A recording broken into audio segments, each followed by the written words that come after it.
Teman-teman, di era berkembang pesatnya teknologi seperti Instagram, TikTok, Facebook, YouTube, dan WhatsApp, media sosial telah menjadi bagian yang tak terpisahkan dari kehidupan manusia, parts of organism. Demikianlah ujar Werner.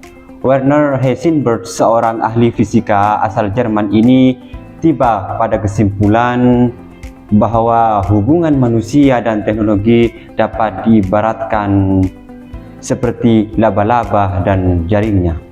Jaring sang laba-laba itu adalah teknologi, telah menjadi bagian kehidupan dari sang laba-laba itu sendiri. Dengan kata lain, tidak boleh tidak, manusia mesti hidup dalam suatu ruang bersama teknologi. Pada mulanya, teknologi di buku Yesaya berjudul Dari Filsafat ke Filsafat Teknologi.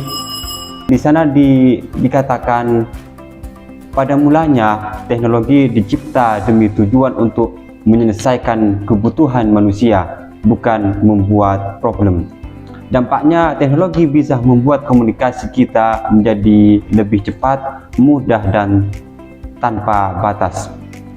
Dengan media sosial, misalnya kita bisa bercakap-cakap dengan seseorang yang berada di belahan dunia. Sebab itu kita sebenarnya bukan lagi penduduk desa, tetapi kita adalah penduduk dunia. Namun di balik kemudahan komunikasi dengan media sosial, kita ternyata terpesona terhadap apa yang ada di dalam sosial media itu sendiri. Dan yang muncul adalah mereka yang asing terasa dekat, sedangkan mereka yang dekat terasa asing. Fenomena ini muncul pertanyaan yang ikonik, apakah yang bermasalah adalah teknologinya atau manusia sendiri yang menggunakannya? Kalau tadi teknologi guna pertamanya dibuat untuk menyelesaikan kebutuhan hidup sehari-hari, berarti yang bermasalah bukan teknologinya, sebab teknologi hanyalah sebuah instrumen, alat yang digunakan oleh penggunanya. Namun teknologi yang berupa sosial media acap kali mendorong lahirnya manusia bertindak pencitraan, ujaran kebencian, hate speech, dan membandingkan diri dengan orang lain. Dan akibatnya yang terjadi saling tindih menindih, dan percakapan berubah menjadi monolog, bukan lagi dialog. Itulah sekarang yang terjadi. Teramat banyak kita ingin berbicara sepuas-puasnya, namun enggan untuk mendengarkan. Maka ada ujar-ujar, pengetahuan yang paling tinggi adalah pengetahuan mendengar, sebab tidak semua orang bisa bertahan kalau disuruh mendengar. Lalu bagaimana memperbaiki diri yang sudah tenggelam oleh sosmed, dan bagaimana memperbaiki relasi yang kerap kali menjadikan teman sebagai objek, menjadikan sahabat sebagai sarana pemuas nafsu atau bahkan wanita? Maka solusinya memperbaiki komunikasi dengan baik dan jadilah manusia yang autentik. Namun seperti apakah manusia yang autentik itu? Saya kira disinilah pemikiran Martin Buber sangat relevan untuk menjawab problem masalah yang barusan ini. Saudara-saudara, salah satu tema besar dalam filsafat komunikasi adalah mencoba menjawab pertanyaan how we know. Bagaimana kita tahu kalau komunikasi kita telah berhasil mengikat hubungan kita sesama manusia dan memperluas wawasan individual kita, serta meningkatkan sense of community atau rasa kebersamaan. Dan tokoh terkenal yang menjawab dua pertanyaan besar dalam filsafat ini adalah Martin Buber. Martin lahir di Wina, Austria pada tanggal 8 Februari 1878. Di saat Martin berusia 3 tahun, ibu Martin Bieber melarikan diri untuk ikut suami yang lain atau mencari suami baru pengganti dari ayah Bieber. Jadi dari sinilah Bieber menjadi korban broken home yang dititipkan kepada kakeknya yang tinggal kalau tidak salah di Austria. Jadi Martin Bieber ini adalah ia termasuk korban broken home dan juga motherless. Fatherless ini adalah kekurangan kasih sayang ayah. Motherless adalah dia kekurangan kasih sayang ibu.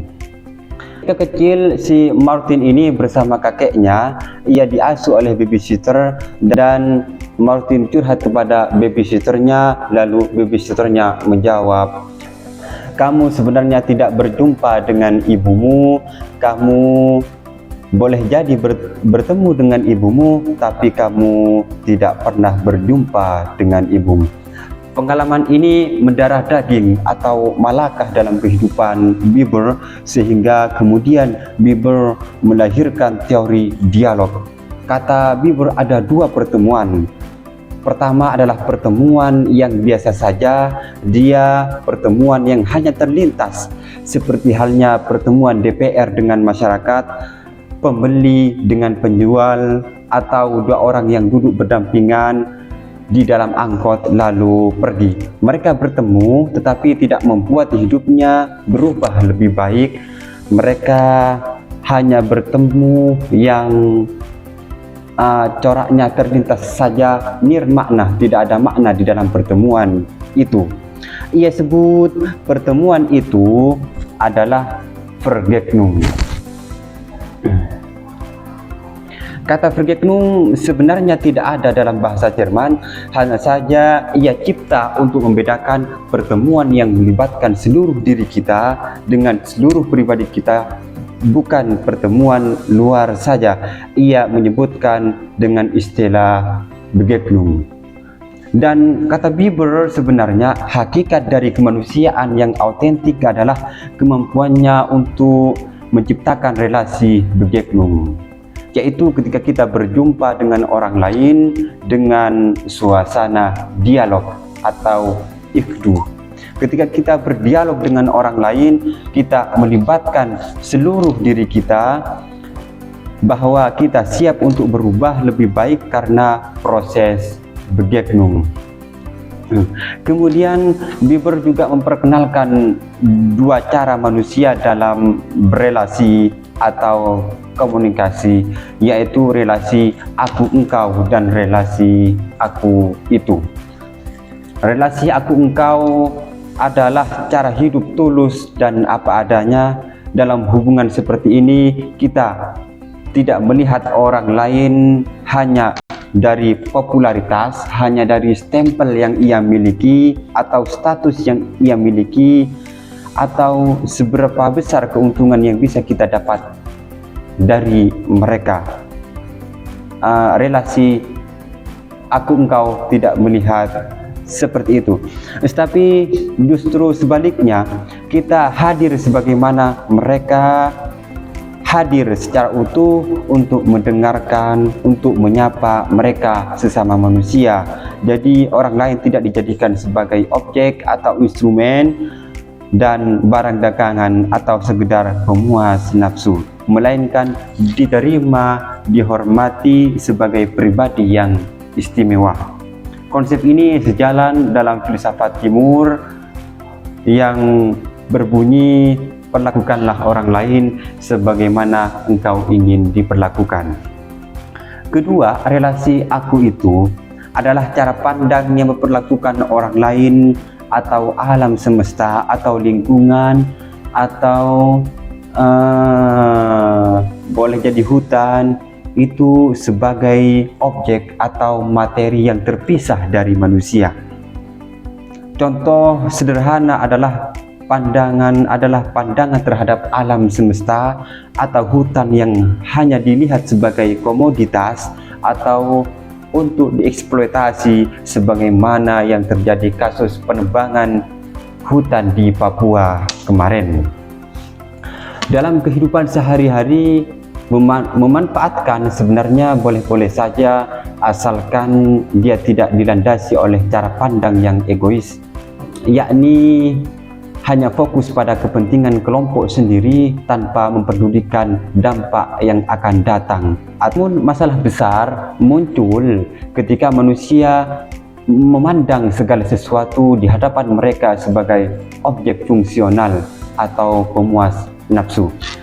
Contoh nyata dalam persoalan ini dapat dilihat di Indonesia ketika sebagai manusia sudah mengalami kebutaan spiritual dan memperlakukan sesama manusia sebagaikan benda berharga yang layak pakai, sebagaimana alat pencarian popularitas, sebagai alat pencarian popularitas, komoditas politik atau sarana untuk memperkaya diri. Hal tampak jelas dan nyata oleh oknum aparat penegak hukum. Dia melihat apa yang ada di depan mereka bukan lagi sebagai manusia, melainkan sebagai emas yang terjadi di kemarin itu, di eranya Prabowo lah kemarin itu, emas itu ya. Inilah bukti nyata dari praktik yang jauh dari nilai-nilai kemanusiaan. Dari penjelasan-penjelasan atau wejangan-wejangan barusan ini, kita dapat memahami bagaimana seharusnya memandang lingkungan, memandang sekitar kita, memandang alam semesta ini. Pada intinya, pesan moral yang harus kita ambil adalah ingin menegaskan bahwasanya manusia yang autentik adalah manusia yang senantiasa memanusiakan manusia, adalah manusia yang senantiasa memperkebunkan kebun, adalah manusia yang senantiasa memperhutankan hutan. Itulah sebabnya tidak semua pertemuan adalah perjumpaan. Maka kita hidup sebenarnya ini adalah menjadi manusia yang mampu membangun hubungan yang tulus dengan semesta, baik secara mikro dan makro.